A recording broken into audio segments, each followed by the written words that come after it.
Hello and greetings. Welcome to another episode of Neurologic. I'm your host, Leo Jones, and today we will be talking about diagnosis and disclosure. My guest today is Ryan, a friend of mine who is also recently diagnosed. Hello. All right, so what we're going to talk about first is we're going to talk about diagnosis. Specifically, we're going to talk about the difference between an early diagnosis and a late diagnosis. So, kind of starting off here, Ryan, when were you diagnosed? I was diagnosed spring of 2016, so approximately a year and a half ago. So, and you're in your early 30s, right? Yeah. Yeah. I'd say that I was about 30 at the time because my birthday is in the spring, so... Interesting. Yeah. What prompted you to get this diagnosis? Well, I actually had a job interview, and after the job interview, people were asking me how it went. And I was finally frustrated to a point, because people have asked me this my whole life every time I had a job interview, and I just said, why do you guys keep asking me this question? How am I supposed to know how it went? I can't tell what this guy is thinking about what I'm saying to him. And then literally everybody in the room informed me that that was not a usual thing. It turns out that people generally can have some manner of inkling of the thoughts and feelings of the new person they just met. And this led to many conversations, and I was already getting counseling for depression. And so I had some conversations with my psychologist about it, and that kind of cascaded into getting a diagnosis. Wow, okay. So it was kind of just a multitude of factors that kind of slowly steered you toward this. Yeah. When you got the diagnosis, well, actually, let's focus on what your diagnosis was like, because just a quick revamp for anyone who's listening. When I was diagnosed, I was about 17 years of age. So it's been a good, I would say, actually about 13 years ago that I was diagnosed. And when it happened to me, my parents kind of brought it up and said, hey, maybe this will explain a lot of things, because they actually saw an article in Parade magazine of all places.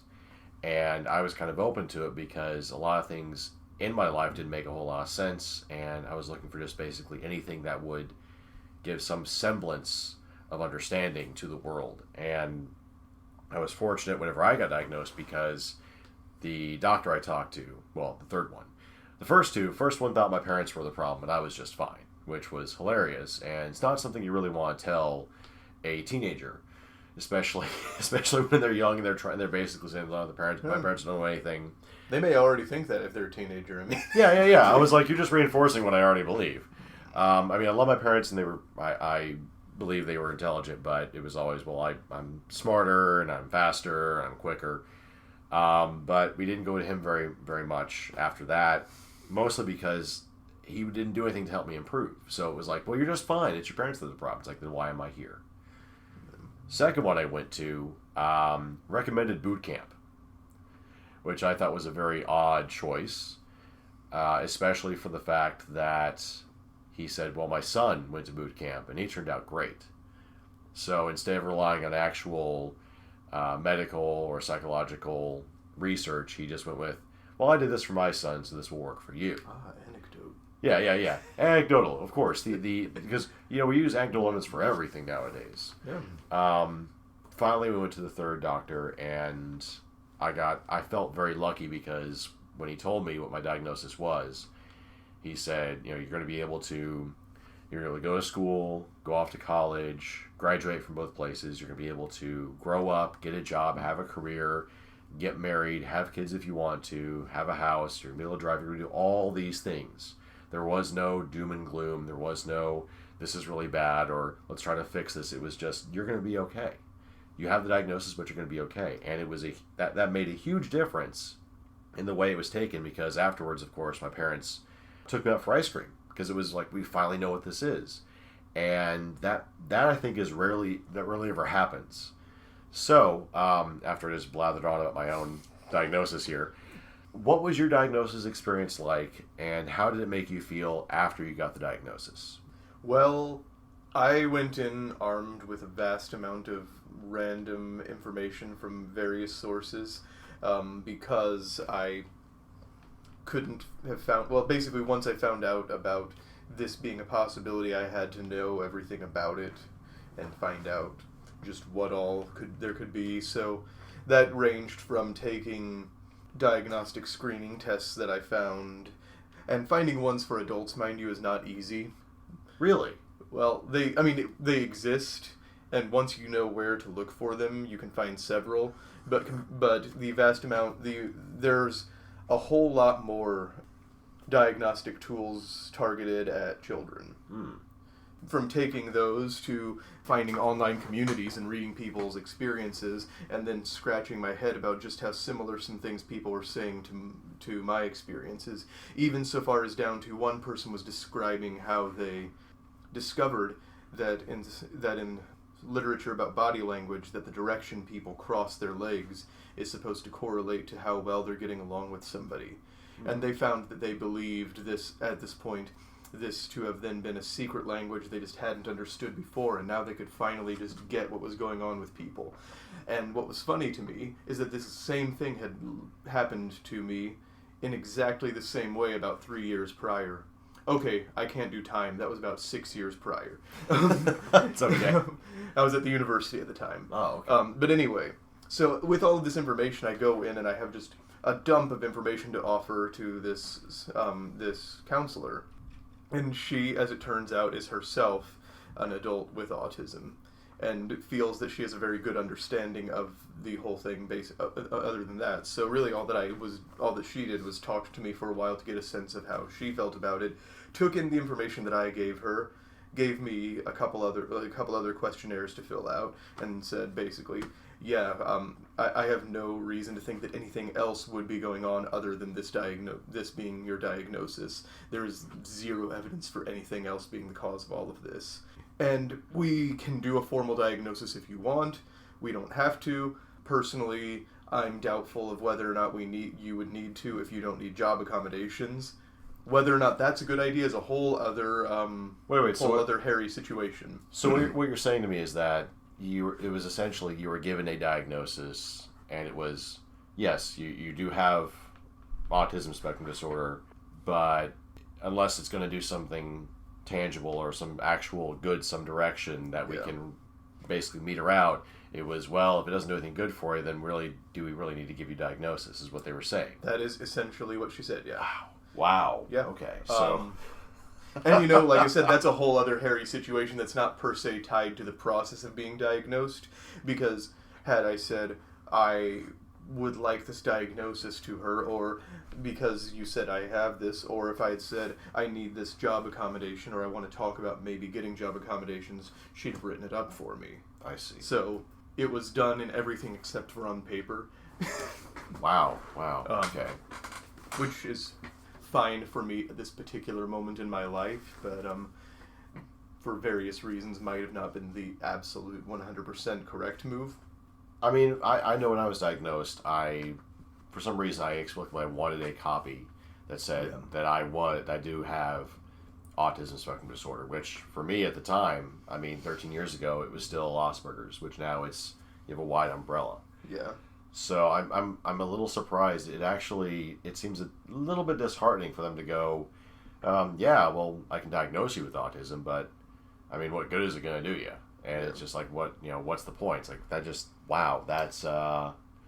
She and another therapist later basically said that since I managed to get through the university without any hitches, that getting up through that point is normally the really hard part for people, and that seeing a therapist in counseling and working that way at this point was more important than the things that a formal diagnosis would offer me. Gotcha. That being said, I don't know, even just for bookkeeping reasons, it might be nice to be able to get an idea of how many adults with autism exist, and not diagnosing people sure doesn't help that. That's true. I fully agree. I really do. Because even at 17, that's considered late in my life. 30s even later, but we're still getting other adults diagnosed even later on. For example, not many people may be aware of this, but we actually had MMA fighter John Howard. Some of you may not know who he is, but he's a pretty good MMA fighter. He was diagnosed at the age of 33 There's an article on MMAfighting.com. If you look it up, it's written on June 16th of 2016. It talks about how he grew up and didn't know what was going on, and went through special education classes, and all through his life, he thought he was just stupid. I mean, there's even a quote here: "I went my whole childhood being in special education class, basically thinking that I was slow and stupid." And then he continues saying, "Now a whole lot of stuff in my life makes sense. Now I'm thinking about my life, it makes sense why I do certain things, even to this day." So when it comes to people like this, and I'm comparing him to your diagnosis a little bit, I'm thinking how similar many ages even. Yeah, similar ages. Yeah, it's one of those like, well, how many people are going through this? Yeah. And we just don't even know about it, or go through their entire lives and don't even find out. It seems to me that it's actually quite detrimental if we don't say this is part of it and here's how to explore it, even if you're not going to get an accommodation, because we're still, I mean, as far as the ADA is concerned, that's a whole, not the ADA itself, but basically implementing accessibility and accommodations is extremely difficult because people resist, and especially when it comes to autism, because they don't see it per se. You know, if you're not walking around like Rain Man or what they perceive as autistic, then they're going to doubt giving you that accommodation or accessibility, even though it helps many other people that may not be diagnosed or may not even say they need the accommodation. But I wanted to find out personally, how does diagnosis make you feel? And also, do you think having a diagnosis this late in life is beneficial, and why or why not? In terms of feeling, that's a really hairy one that has changed over time. I will say that at first the feeling was I had quite a sense of disbelief, but honestly I went through most of the disbelief portion over the course of that whole big researching process, and by the time I actually came into the psychologist, I was pretty sure I knew what she was going to say. And I was right, so it turned out. Other than that, I mean, just like the man you were talking about in the article, it contextualizes a lot of things. You can look back on a million different life experiences you had and say, oh, well, holy whatever, this actually turns out to make a whole lot of sense. On the other hand, that does lead to a certain feeling that you are in the danger of starting to feel like now that autism is then just starts to feel like, oh, is this just a weird fellow syndrome, you know? And that's not really how it works either, because then you have to think about, well, what things have offered difficulties in the past that were just completely unaddressed. And that, you know, admittedly this diagnosis came along because of one of those difficulties. I don't know how I'm navigating a job interview. That's a very concrete difficulty that exists. So I guess the feeling thing and whether or not it's worthwhile are kind of tied together, because being able to contextualize all of that allows some assistance in working on those very issues, and you're never going to become somebody different. And that's one thing that I want to make clear when people talk about therapies and things, is the goal isn't to become a, quote, normal, end quote, person. The goal is to be the person you already were, but have some of the skills you might need to operate around the society at large to the degree you feel like doing so. I like the way you said that. That was really good. I mean, to put more simple terms, I mean, are you glad that you got the diagnosis? Do you think you would be better off? Do you think you would have been better off without the diagnosis, or do you think that you are better off with the diagnosis? I think I'm better off with it, despite any amount of like emotional turmoil that may have happened in the process of getting it. It probably would have been much easier to get it earlier. Gotcha. That being said, I think it's worthwhile.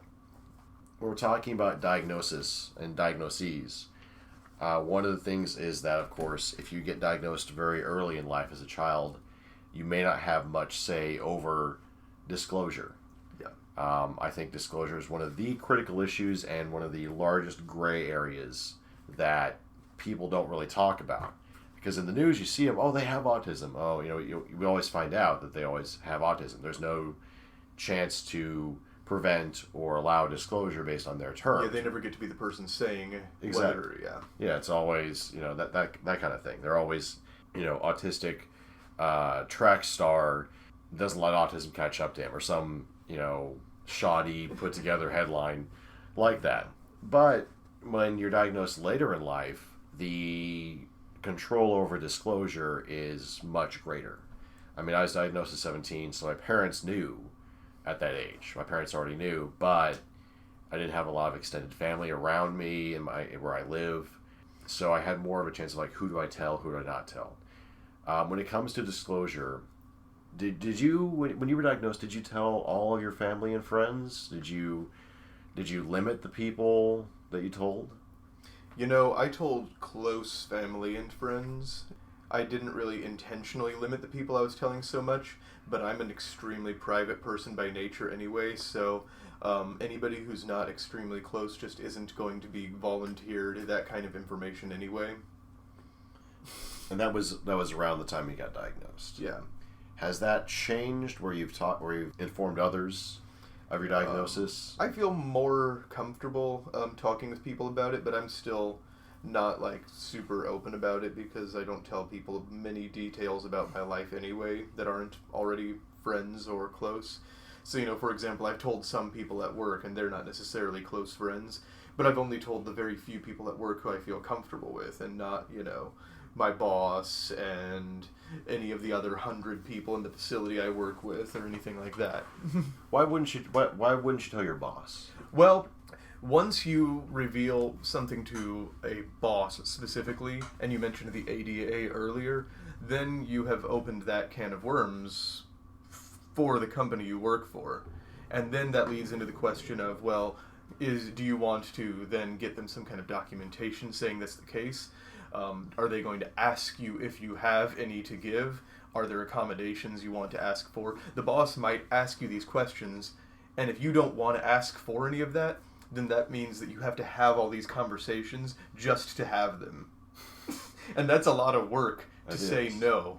That's a lot of social interaction if you have a limited amount during the day, it's very hard to get through all these questions, and then also... Especially if you have a customer interfacing job anyway, and you're already talking to all these people, so...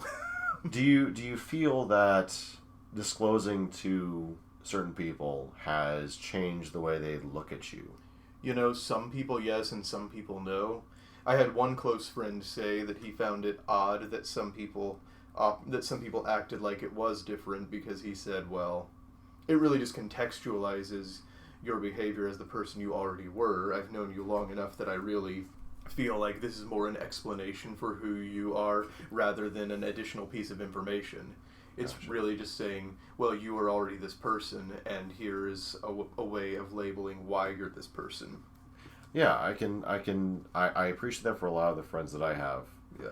That will do that. Disclosure to me is extremely difficult because, honestly, I haven't even told my workplace. There is literally just one person I've told at my job, and that's because I inherently trust them a lot.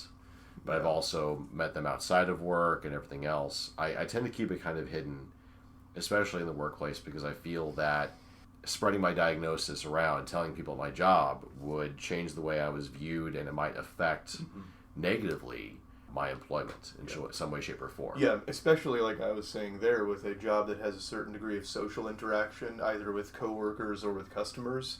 I could really see that being the case. That's the way I personally felt about it too, and that's why I've been pretty shut-mouthed. Gotcha. I have a union representative. Admittedly, I am a union representative, so I have a superior union representative who I have talked to. But that is somebody who I can... You have to be careful when you're disclosing something you don't want everybody to know, that the person you disclose to is a person who's not going to disclose on your behalf. Without your permission. Yeah. Right. You want to talk to... If you want to control who is disclosed to, you can't disclose to somebody who's the kind of person to tell everybody everything they know. True. Very, very true. Let's kind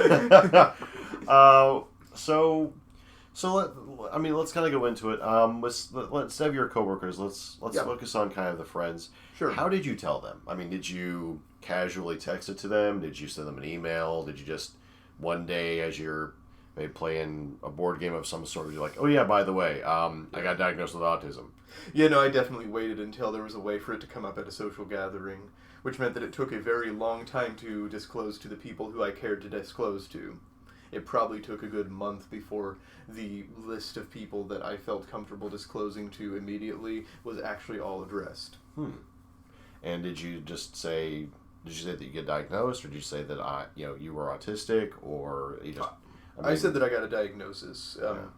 I personally felt like it was important to specify that it was a diagnosis because there is a phenomenon of people self-diagnosing, which I know we probably don't have the scope to go into that today. Not today. But it exists, and I did not want people to have the misunderstanding that I had decided this for myself and just like came up with it out of nowhere. Sure.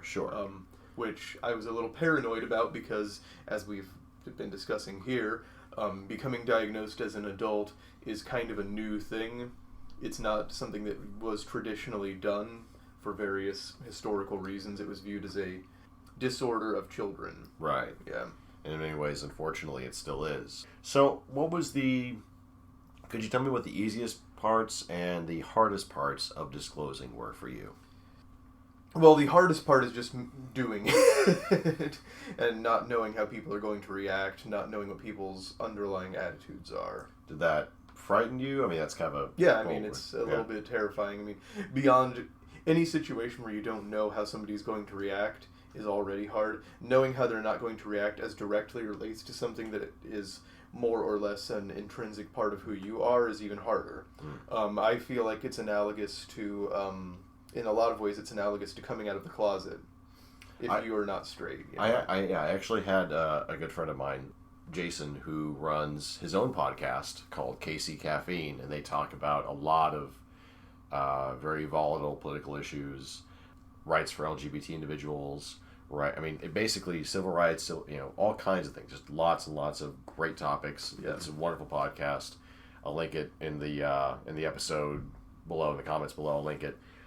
He actually, whenever he had me on his show, he talked about this, and I remember talking just like you did, and he's like, so you you were coming out of the closet with your disability. I was like, yeah, that's essentially how it feels, you know. And I was kind of shocked because I didn't want to say that, because I didn't want to seem like I was co-opting for a lot of LGBT individuals that they deal with that and they have to think about it, and there's a lot of planning and, who do I tell this to, who do I come in the closet to, that sort of thing. Yeah.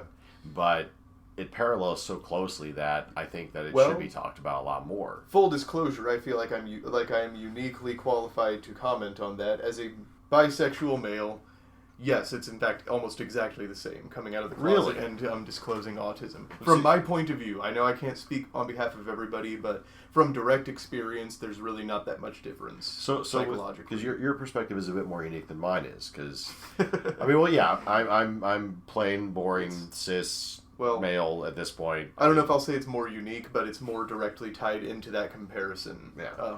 But by the unique, I'm just saying that the percentage is different. Sure. But before the show, you did share an interesting thing I wanted to make sure I brought up, just a little tidbit. We talked about autistic representation in media and the fact that most people see autism as a young, white, straight, male disease. As a disease. They see it as a disease when it's really not a disease. Yeah. So they get so many things wrong. And you brought up an interesting fact about right now the researched population of autistic individuals don't represent that, not just because they're not white, but also for other factors. Oh, yeah. Basically, I don't have the numbers in front of me, but the number of people, the percentage of people who are not straight among the autistic community is higher than it would be amongst the general population. So a greater proportion. Obviously, we can't say a greater number because there are fewer autistic people than there are non-autistic people. Yeah. There's a lot of neurotypicals out there. But a greater percentage. I think that is a very important fact that should be paid attention to, because we see it so often, the same played out stereotype, but it also deals with the issues that maybe the autistic community and the LGBTQIA community honestly could work closer together because they share so much. And I'll specify that I said not straight specifically because L and G are not the only parts of that acronym. Yeah. And in fact, you would be removing more than half of the population if you took out all the other letters there. Oh, so, yeah. There's a reason for that. Yeah. Among the autistic community, I was actually informed by others who were able to show me there's a difference between sex and gender, and that was a huge that took a lot of time for me to learn. I had to explore and I had to read and I had to kind of work through it, because you are so through society you're so forced into it that it's just these two, male and female, and that corresponds with everything, not just other factors. And if you decide to stray away from that, then suddenly you're basically just being a spoiled brat. Yeah. Which I thought was which the reaction on that part really is, I think, what honestly turned me towards like, no, you're wrong. Because the whole thing, I mean, every time somebody wants something that is equal or equitable, it's always, well, you're a spoiled brat. And yet, those same people want something for themselves, which oftentimes can go far beyond what they are entitled to as far as equity and equality. So, but yeah. Anyway, so we've got a little bit on there, but I want to go back to disclosure. Yep. Kind of wanted to talk a little bit about disclosure itself a little bit more. The kind of the if/why, the who, the how, the when, and just discuss these things because it's such an important part of being autistic, especially if your autistic traits that make up who you are, if they're not as easily seen or if they correspond with society in general. For you and me, we don't have a lot of autistic traits that present themselves. So when you look at us, we don't quote unquote seem autistic or look autistic, but we are autistic. Yeah. Well, that ties into where I was saying that for a while it felt like people were treating this as like it's weird guy syndrome. Yeah. You know, you don't seem like you have a disability. You're just really odd. Yeah, which it's kind of demeaning in that respect because then you're like, well, is autism worse? I mean, is that what you're basically saying? Is that being autistic is worse than just being weird? And why is and where's the hierarchy of is weird up here? Is autistic below here near my knee? Or... And of course, part of the irony of that particular aspect is when you're dealing with a disability that is specifically and by definition social, being kind of odd is more or less part of it. True. So, very true. So, the first one I wanted to hit on is, as autistics, should we disclose? And basically, why? The pro points of this, I actually literally wrote this up a few times in my own life because I've had to decide about disclosing at certain places. So, some of the whys, and we'll discuss them as well. Why we should disclose.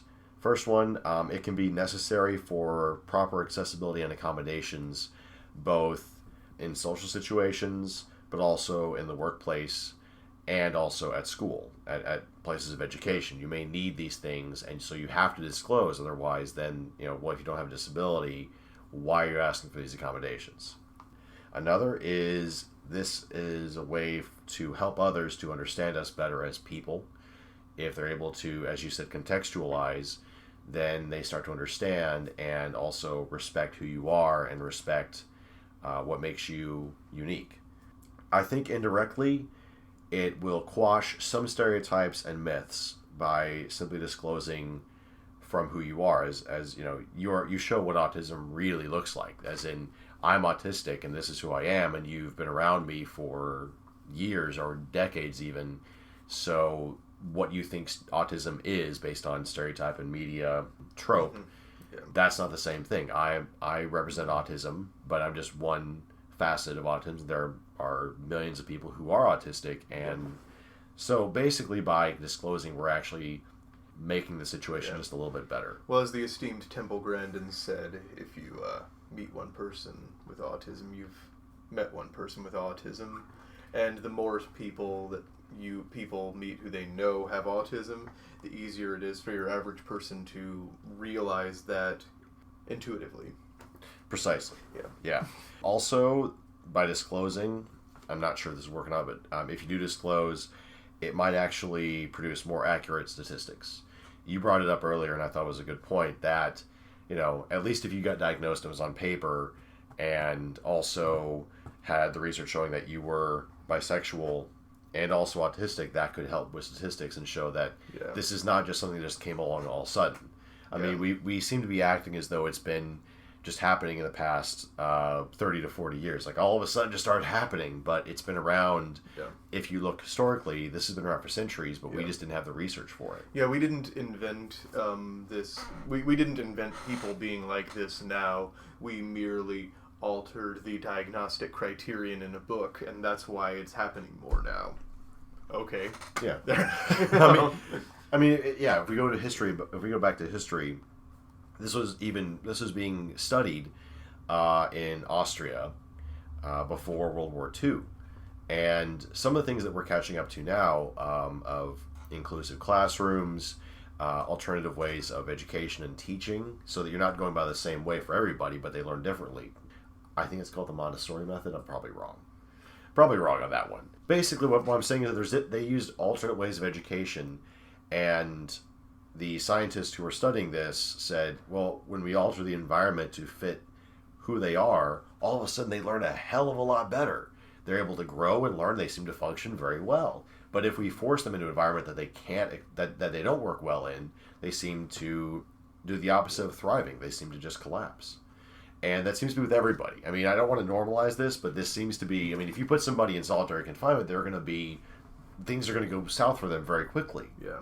So, but yeah, this has been around for a very long time. So, on those points, do you agree? It's necessary for accommodations, helps others understand us better, indirectly quashes some stereotypes because you're helping to assist in showing what an autistic person looks like, and also you might lead to more accurate statistics of what the autistic population actually looks like.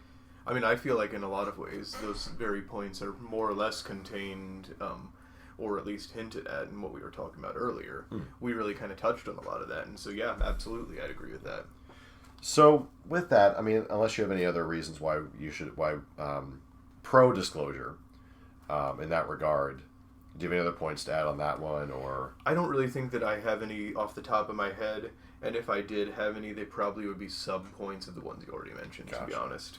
All right, then let's go into why we should not disclose. This gets a little bit darker.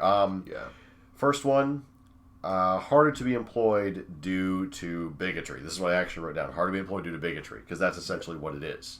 Yeah. According to a study last year by Rutgers University and Syracuse University, it concluded that people with at least one disability are more likely to face employment discrimination than those without a disability. And so if you choose to disclose, according to the study, you're actually putting yourself at risk of not finding employment, at a higher risk of unemployment. I think that's a very strong point, and is something that you have to kind of think about when going in for a job interview. Yeah, and an objection that people will bring up to that point is that it's illegal. However, the fascinating thing that is seeming to be forgotten in that position is that just because employment discrimination is not illegal doesn't mean that somebody can't silently do it. There's nothing preventing me from saying that I decided not to hire you and have it just magically be not because of your diagnosis. You were just the wrong fit. You were just the wrong fit for this company. Yeah. And one of the things I've noticed is that personality tests have popped up. I remember when I was in college, I was looking for a job at an office supply store. So I went in there, and the first thing they do is, oh, good. Well, then if you go back here to this computer, it'll go through a personality test and just tell us the results, which I thought was kind of odd. I'm like, shouldn't it send you the results? But so we go back there, take the personality test. It determines I'm not a good fit, quote unquote. Yeah. And I go back, I'm like, it said no. They're like, oh, that's a shame. Oh, well, hope you have a good day. And I was sitting there, I'm like, what if I had said, yeah, it said it was a great fit. Clearly, you should have lied. Yeah. I took this test, and this test said that you should hire me right now and pay me double the regular rate. Yeah, because I am so good and so productive that's going to work. Yeah, but at that age, I wasn't fast enough and aware enough, and I was still naive, and I believed that this is going to be accurate and should work just fine. I think it's just determining how well I sell things, and I couldn't quite figure it out. It didn't make a whole lot of sense to me, but. Yeah, admittedly, maybe a company that would use a test like that is not necessarily one you would want to be working at, but that's a different question altogether. Well, it is true.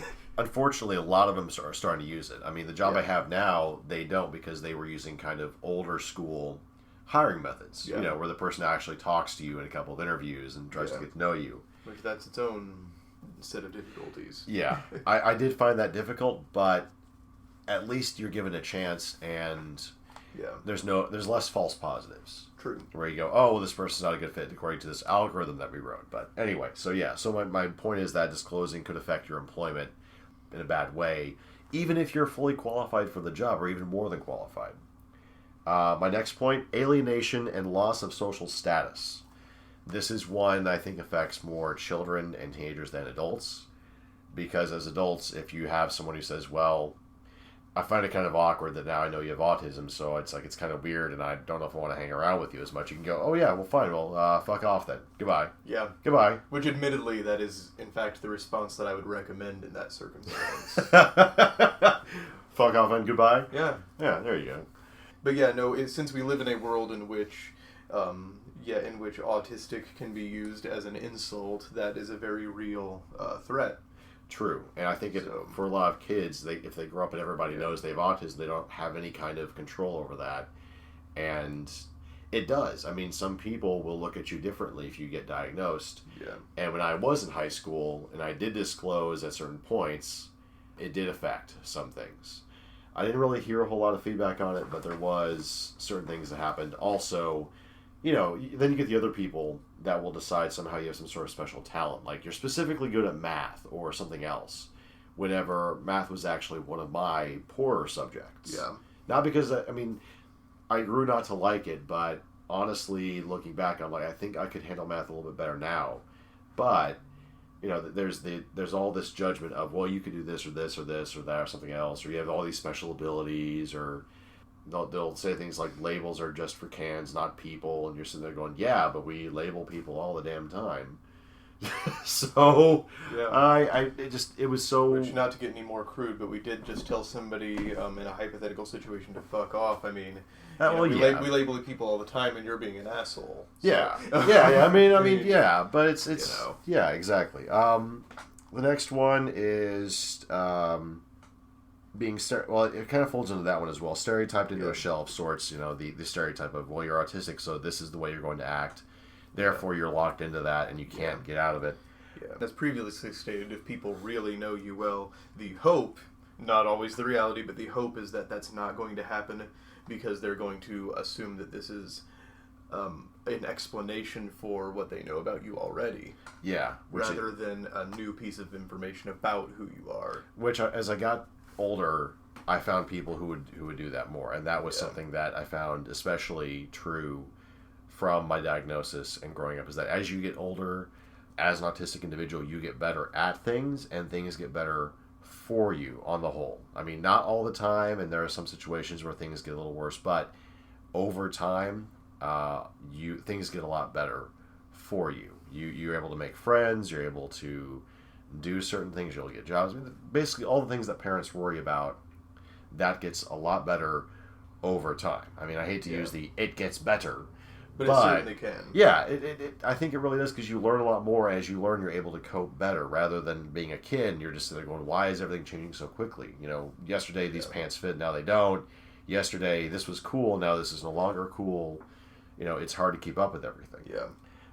Assumptions about your diagnosis can hold you back among individuals. Again, that folds back in, but assumptions made about you. So if you disclose at a job and they know you this, they may decide, oh, well, no. Phil can't do this because he's autistic. And so automatically you're excluded from any type of different job, or even maybe a promotion, or something that actually you may be really good at, but you're not given the chance because there's an assumption based upon your diagnosis. Yeah. Finally, the last one, and this is pretty damning. Once you disclose, you can never go back or undo that disclosure. Once you've told people, there's no way you can say, you can take it back. Oh, no, I'm not autistic, or don't believe that I'm autistic. It's that's it. You've disclosed, and then it's out there. Yeah. So that's all pretty negative, but what do you think? I mean, I would add another negative one, and maybe this has to do with the perspective of disclosure, in terms of the comparison to coming out of the closet. And talking about how if you disclose anything, you want to make sure it's people who are safe to disclose to, which is to say that if you have any concern that somebody will not be good for your personal safety, just don't disclose. That's a very strong point, and that leads me into, we talked a little bit about to whom, but I'm going to go into the do's and do nots of disclosure and bring up, and as a side point, go into actually who would be good to disclose to and who would not be.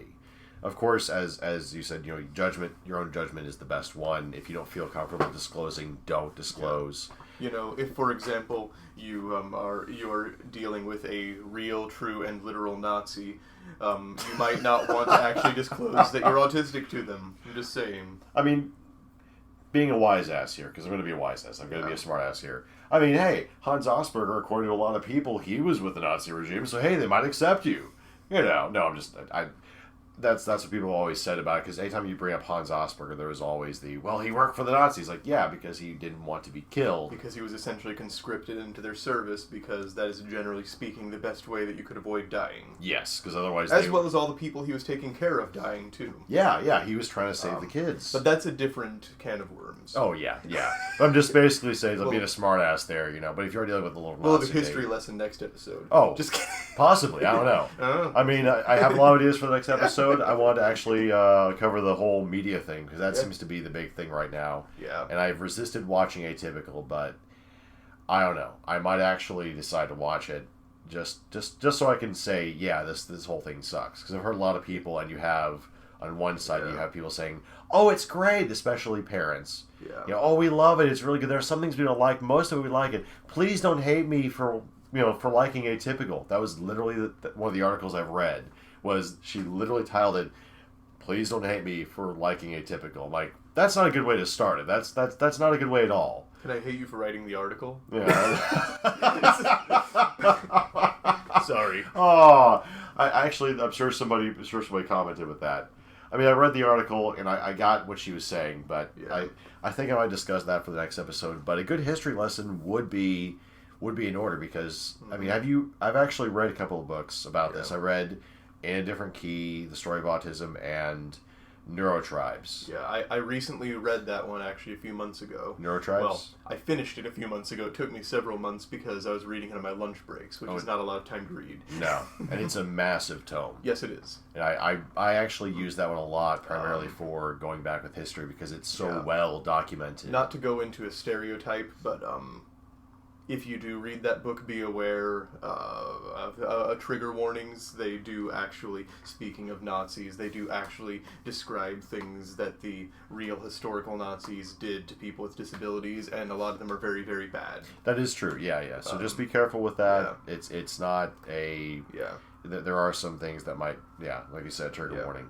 Just like the sirens going on. That's okay. We'll just keep them in, because that'll just there you go. There's the audible trigger warning. We had sirens in. Yeah. Anytime we say trigger warning.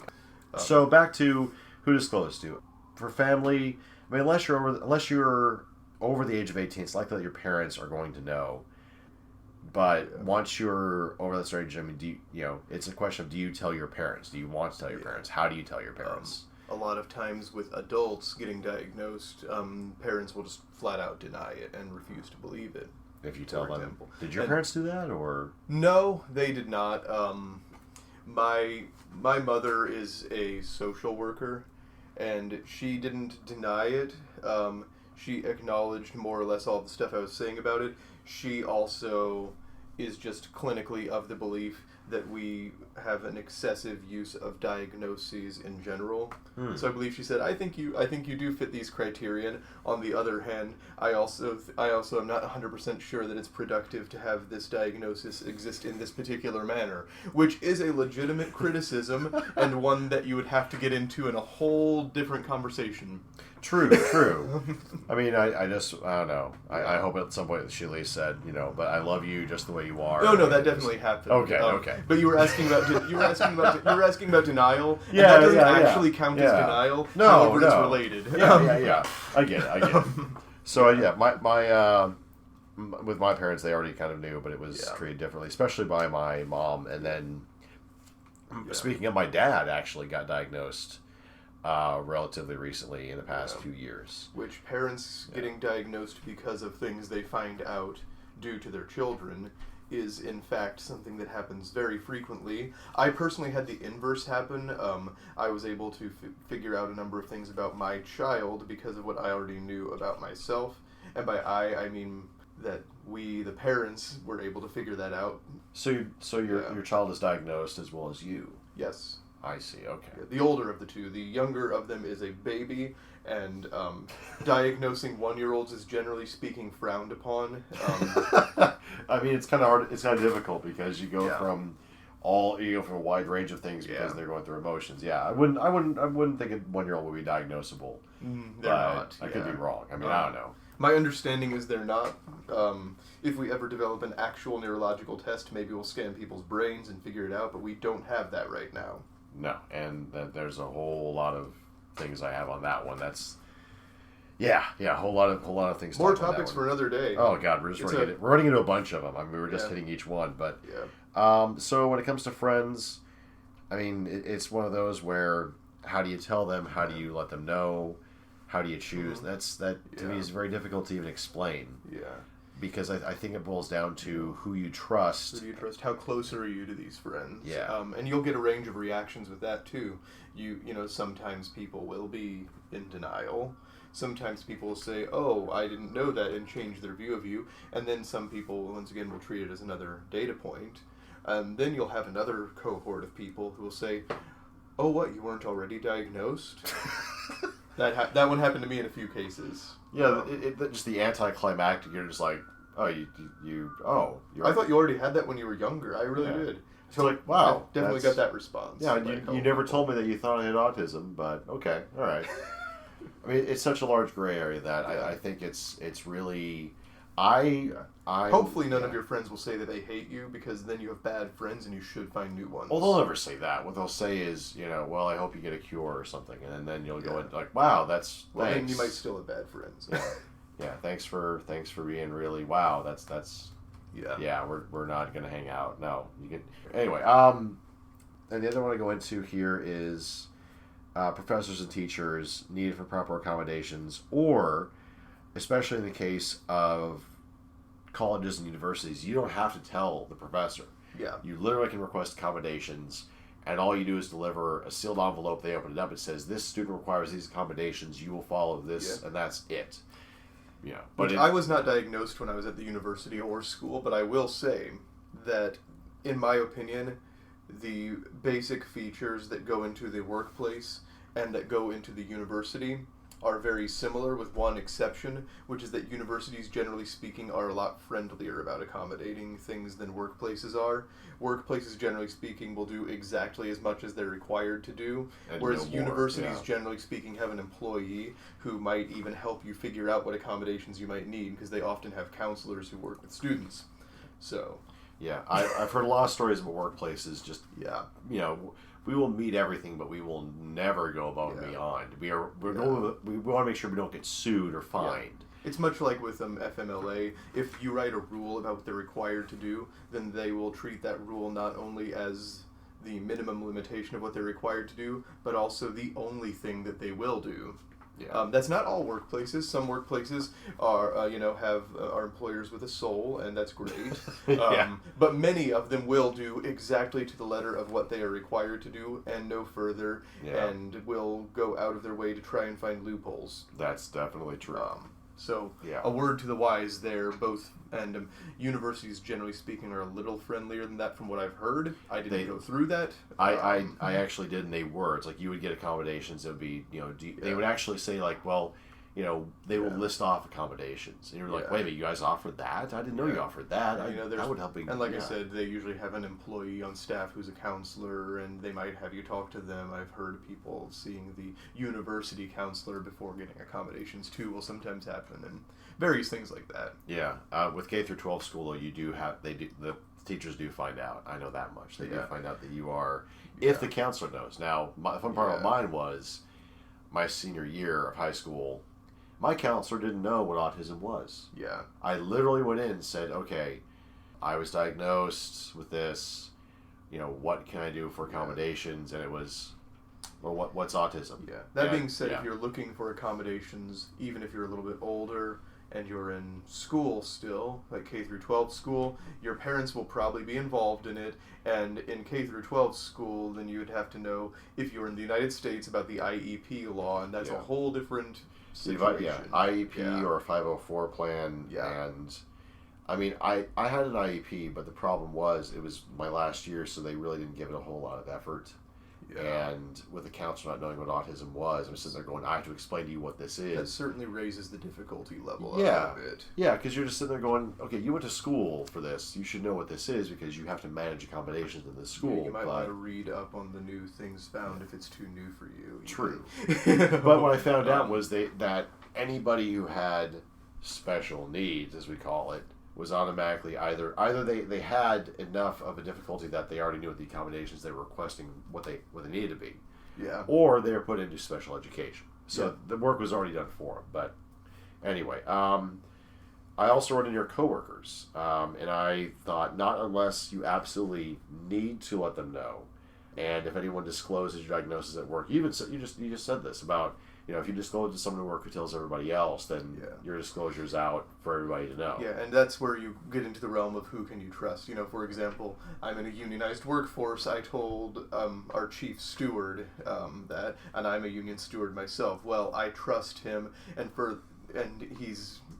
he wouldn't have become a chief steward had he not been very good about propriety about that sort of thing anyway. So that would be an example of somebody who's probably safe to talk to. Yeah.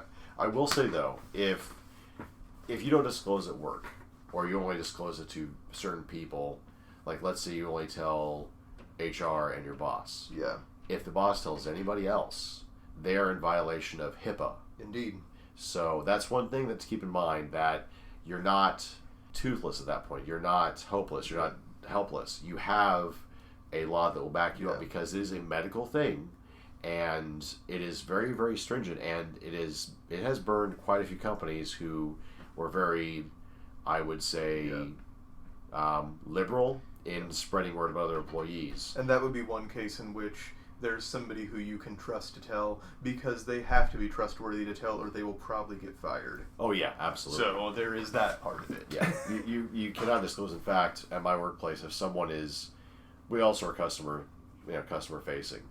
If someone comes and says, "Hey, where's John? Is he here today?" and you just go, "Nope, he's not at work today," and that's it. You can't say, "No, John broke his leg, so he's going to be home for a while." You can't say, "No, John's on a trip to the to the Philippines." Yeah. You can't say anything about it. Basically, John is not here today, and that's all you can basically say. Anything else, and you could be in violation of HIPAA. So.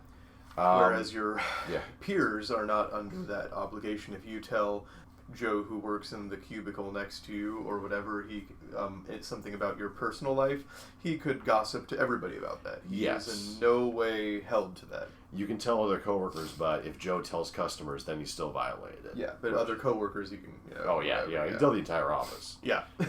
So when it comes to disclosure, do talk to the person one-on-one. Do disclose, for me, in a quiet, comfortable place that promotes discussion. Seemed to work well, where I could answer any questions. Following up on that, do have answers for questions they have, such as, what is autism? You don't look or seem autistic. Other questions along that line you may get that may seem a little insulting, but it may actually be genuine, just, I don't know questions. Admittedly, particularly for somebody who has autism, just having a list of those questions in mind that you're very likely to get is a very good idea. So what kind of questions would those be, aside from what is autism? What is autism? You don't seem like you have autism. Yeah. I mean, it depends on how... part of it depends on how combative you think that they're going to be, because you might get the, what am I supposed to do about that? What does that mean for the company? If you're disclosing to a boss, that might be a question you'd receive. I mean, the range is pretty big. Yeah. Depending on what somebody's cultural background is, they might say, they might say something to you like, like Rain Man? That's a very common one. And the correct answer to that runs the range of, well, that's completely ridiculous to, well, kinda, depending on what exactly they mean by that, which is very hard to tell. It really is. It really is. But I usually surface that with, that is a media stereotype, and it's a very tiny one. And there are, it was based on a real individual, but it did not, basically you don't see the full spectrum at all. Yeah. So saying like Rain Man, well, Yeah. I don't have the same characteristics as him. The problem isn't with Rain Man so much as the fact that it was generalized to all people with autism. Yeah. It was a very good representation based off the person it was based off of. Yeah. It just wasn't very good for representing all the other people in the world. No, it's not. No. So. Yeah, having a list of questions, being able to tackle those helps, especially it helps to reduce any kind of anger or resentment that builds up inside yourself when you get those questions, because there will be some questions like that, and they will do that, and it will get annoying, and you will be perturbed. It will seem very insulting, but for some people, they don't know any better. And I find this particular technique generally useful, and not just in this circumstance. If you know certain questions ahead of time people are likely to ask about something, in this case about autism, having just prepared answers is really handy. Yes, I would definitely agree. Just know what questions they're going to ask. I would recommend just going ahead and knowing what you're going to say if they ask a certain question. That's pretty common. Yeah. I would also say that if you have disclosed to someone else, talk to them before you talk to the other person. Say, what kind of questions did you have? And, that sort of thing. Basically, it's a good idea. Yeah, a good preparation for it, because that does help a lot. Yeah. Don't tell them at a very inconvenient time. Like, if they're outside and mowing their lawn, which is, it seems kind of obvious there, but basically certain areas where if it's too busy or they're working on something or it's high stress. Don't interrupt your boss in the middle of a meeting to disclose to them. Exactly. These kinds of things. Basically find a way where it's, do you have time to talk, and find a way to pull them aside if it's your boss or... And if it's somebody who's never free, because we're also dealing with workplaces here too, and sometimes management is always busy, and you need to disclose to them, then just tell them, I have something I need to talk to you about. Let's make a time. And then they'll have to put you in somewhere. Exactly. Because that way you generate the space for it. That's a wonderful idea. That would be something I would use. Do disclose only if you trust that person, and I put down immensely. I'm talking about, like, friends in this case. Yeah. Sometimes if you disclose to people that you don't trust as much, you might find out that that's not... we've discussed that in one in length, but it's always... Trust is a big factor. Yeah. Don't go telling your friend who is a notorious gossip about something. Or somebody who has very negative viewpoints on those with disabilities. Yeah. Someone who will make fun of people and use the word retard. And hopefully this will not be the way you find this out about them. Yeah. Also, one of the other things to put on is don't disclose for someone else unless asked to, and that is something that I think we should go over, because sometimes you might have friends who are autistic, and in certain circles, you may feel compelled to say, "Oh yeah, my friend here, he has autism." Yeah. But the problem is, you don't know if they're okay with you disclosing that. A good way to find out is to simply ask that person, "Hey," in private. Yeah, in private. I know you have autism. It's okay. Is it okay if I tell other people that you have autism? Yeah. This is a place where the analogy of coming out of the closet also applies. In the LGBT community, they call that outing somebody, and it's generally speaking considered not only impolite but also potentially dangerous, and that's part of the reason that people don't like that. I see. So, what kind of are the rules on that? Because that kind of corresponds here. The rules are exactly what we're discussing here. You have the ultimate say over your own disclosure. So if somebody says, "Oh yeah, you can say it," then you can say it. Right. Otherwise, unless they just explicitly tell you that you can say it, then they're the only person who can say it. Gotcha. What happens if you... Let's say you accidentally, like in just conversation, it suddenly just comes out, no pun intended, that this person has that you disclose this person's autism. Yeah. How do you handle, at that point, what do you do to mend the situation, if at all? That would be a time where I would recommend a private apology. Because, if the cool thing about a private apology is that if somebody wasn't offended, they'll just tell you that it wasn't a necessary apology. But if they were offended, they might appreciate you apologizing. It can't hurt.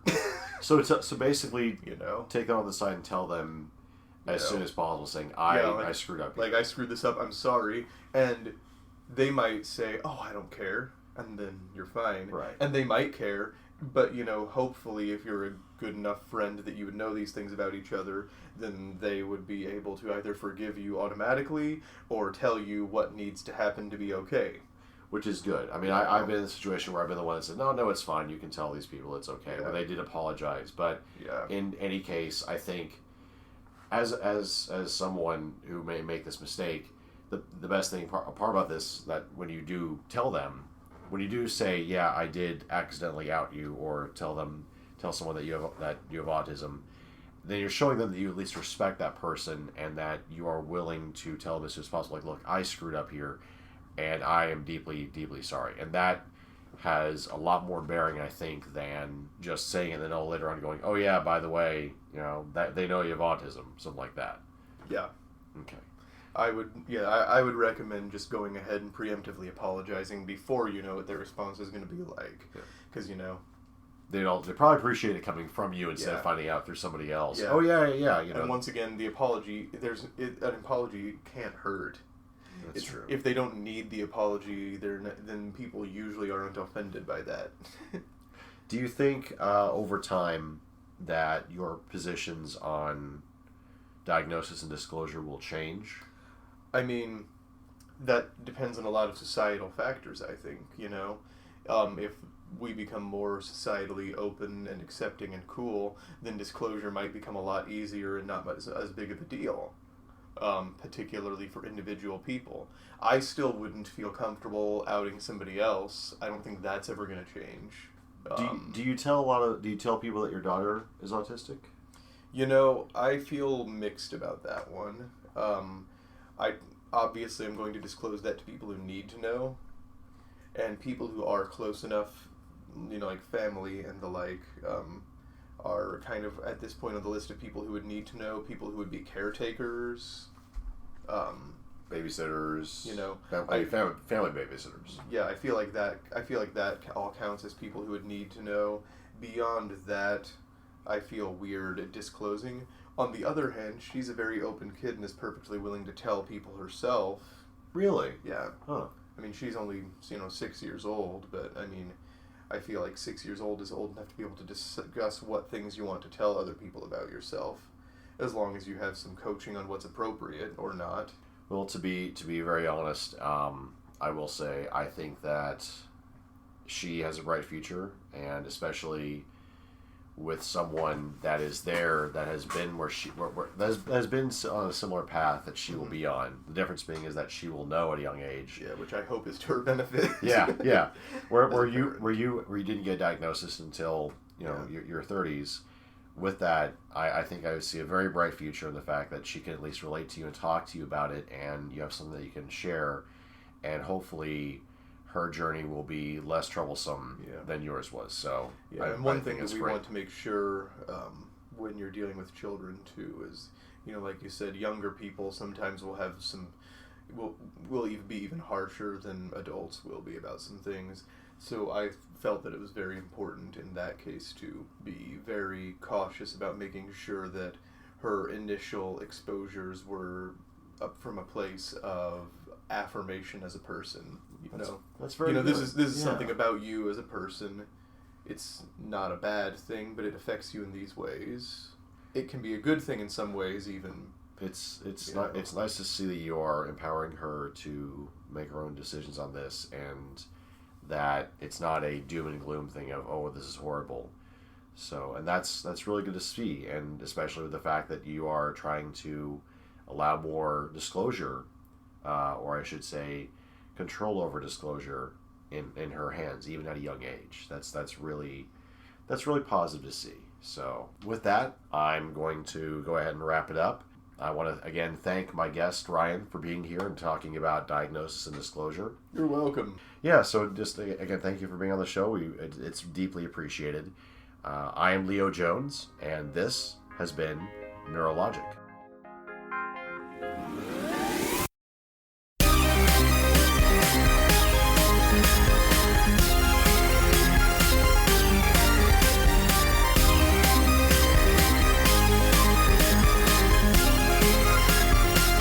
You're watching is licensed under a Creative Commons Attribution Non-Commercial No Derivatives 4.0 International License. To view a copy of this license, visit creativecommons.org/licenses/by-nc-nd/4.0 or send a letter to Creative Commons, P.O. Box 1866, Mountain View, California 94042, USA. Neurologic uses the song Furious Freak, created by Kevin MacLeod, for its intro and outro music. Visit him at inconfitech.com. Furious Freak is licensed under Creative Commons by Attribution 3.0 license, creativecommons.org/licenses/by/3.0. You can reach Leo Jones and Neurologic by email at neurologicpodcast@gmail.com.